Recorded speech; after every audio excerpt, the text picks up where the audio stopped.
Everyone, स्वागत है आपका मेरे चैनल पे। आज हम लोग जानेंगे ऑर्गेनन होता क्या है। तो चलिए शुरुआत करते हैं। ऑर्गेनन ऑर्गेनन जो वर्ड है वो आया है ग्रीक वर्ड से ऑर्गेनम, जिसका मतलब होता है इंस्ट्रूमेंट या तो टूल। कोई भी नॉलेज को उसको कंप्लीट करने के लिए, उसको इन्वेस्टिगेशन करने के लिए जो टूल होता है उसी को ऑर्गेनम बोलते हैं। चलिए इसका एक एग्जांपल लेते हैं हमारे किचन लाइफ से।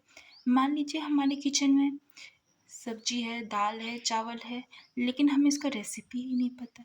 ना हमारे पास इसका कोई टूल है, जैसे कि नाइफ नहीं है, लाइटर नहीं है, गैस नहीं है, तो हमारा खाना नहीं बन सकता। उसी तरह ऑर्गेनन हमारे लिए इंस्ट्रूमेंट है, टूल है हमारे हेम्योपैथी के लिए। तो ये वर्ड सबसे पहले एरिस्टोटल ग्रीक फिलोसोफर है, उन्होंने यूज़ किया था अपने बुक में।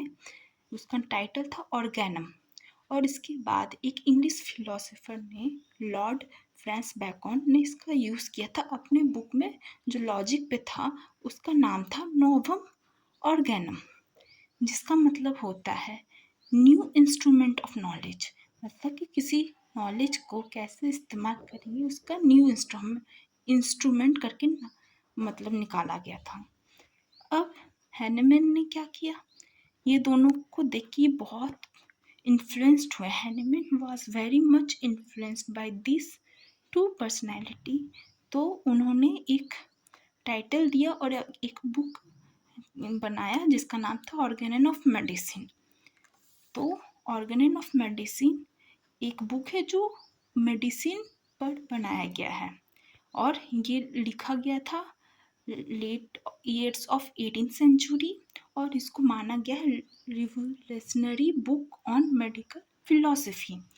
इसमें क्या क्या रहता है, इसमें रहता है कि हेम्योपैथी का क्या क्या गाइडिंग प्रिंसिपल है, क्या क्या फिलॉसफी है, क्या क्या हमें करना चाहिए। मान लीजिए हम लोग कोई केस टेकिंग ले रहे, कोई मेडिसिन के चूज़ करना चाहिए, केस टेकिंग कैसे करना चाहिए, कोई फिजिशियन को कैसा होना चाहिए, ये सब ऑर्गेनन में दिया हुआ है।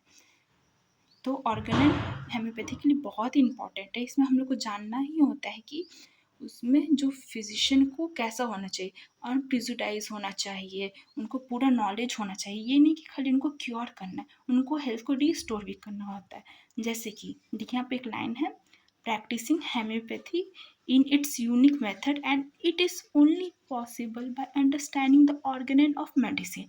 मतलब हेम्योपैथी प्रैक्टिस करना एक अलग चीज़ है बाकी प्रैक्टिस के मुताबिक। तो इसको जानने के लिए ये तभी पॉसिबल है जब हमें ऑर्गेनन ऑफ मेडिसिन पता होगा। और यहाँ पे एक और लाइन है, practising homeopath without the knowledge of Organon of Medicine is like going into the sea without knowing the swimming. मतलब यहाँ पे कहना चाह रहे हैं कि हमें अगर हेम्योपैथी पढ़ रहे और हमें नॉलेज नहीं है ऑर्गेनन ऑफ मेडिसिन का, तो ये तो ऐसा हो जाएगा कि हम समंदर में जा रहे हैं लेकिन हमें तो तैरना ही नहीं आ रहा है। तो ऑर्गेनन एक बहुत इम्पॉर्टेंट पार्ट है हमारे हेम्योपैथी के लिए। सो थैंक यू, हमारा टॉपिक यहीं ख़त्म होता है। अगर आपको वीडियो अच्छी लगी तो लाइक कीजिए एंड सब्सक्राइब कीजिए।